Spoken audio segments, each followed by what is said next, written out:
2. I think Ethan won the first round. Fine. You gotta hit generic first. He convinced me Thor 3 was better. Yeah, I mean, that was just my own prejudice anyway.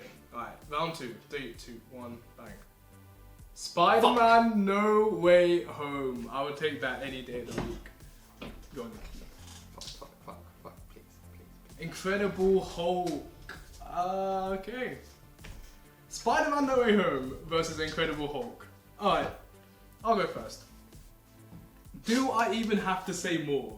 Do I even have to say anything? Spider-Man No Way Home was the most revolutionary thing. I'm not going to say since Endgame. It was just revolutionary in itself. The idea of people... And look, I'm not even going to get it wrong. I know there's some flaws in that film. I know, but why do we even care? Why do we even care there's flaws in that film?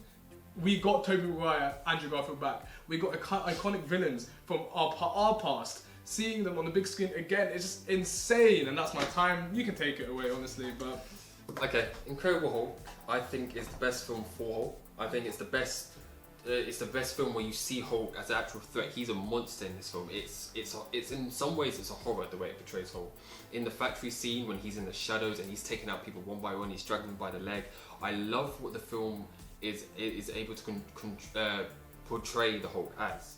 I think it's something that Marvel has shied away from, but that film fully captures that Jekyll and Hyde aspect of the film. The action's great. I think the character work of Bruce Banner, I think Edward Norton does a great job with it. I wouldn't mind saying it's better than Spider-Man in some parts. Okay. So now it's like, okay, let me rebuttal that a bit. Okay, look, I understand, and I agree. It's the best Hulk film, but does that make it a good film? Does that make it a good best film? I wouldn't say so, right? You have to define a film in what it brings to an audience. You have to define a film by its entertainment factor.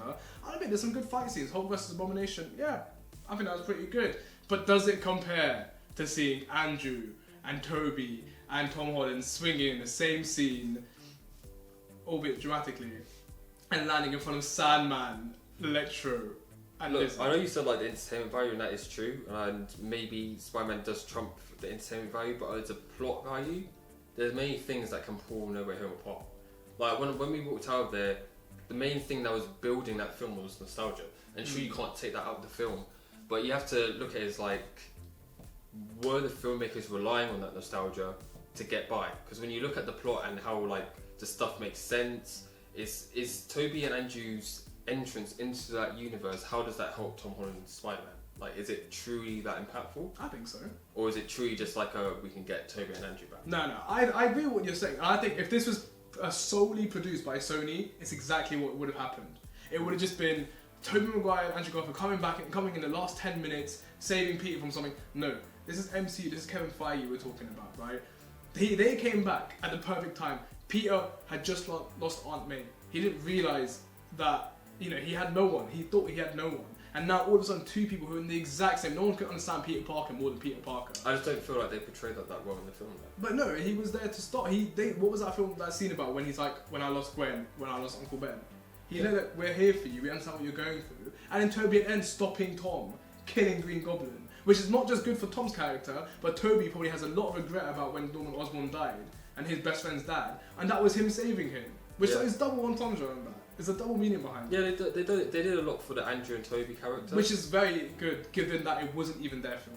Yeah, but I just don't feel, for the Tom Holland character, I don't see their general hard-hitting impact. Really? I think that ending with Tom Holland being the Spider-Man after all the complaints... Is that because of them, or just because of the spell? Well, they say he took inspiration because of the suit, right? Does he? Yeah, I didn't hear that. No, but that's how he's saying. And look, I'm not okay. In terms of them teaching him a lot, I think they did. I think they taught him, you're not alone, but this is what we do. You're Spider-Man. This is your top of May saying it. This is your responsibility. It's what we do. But he didn't learn that himself. Toby had to like stop him. Toby didn't learn it himself either. Uncle Ben told him. Yeah, but I mean, like, you can't be like Holland learned it from him when like Holland heard Toby say this is what we do and still try to just slaughter. No, he said it.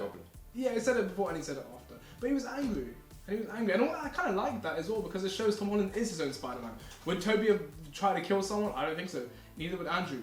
Tom Holland, he's a different type of Spider-Man. And he kind of established himself there. And he did a good job at actually saying, look, these are 3 same Peter Parkers, but very different Peter Parkers, very different Spider-Man. Right? And it's just laid up in terms of what Incredible Hulk does for Hulk. and what No Way Home does for Spider-Man, Tom Holland's Spider-Man, it's not really comparable, man.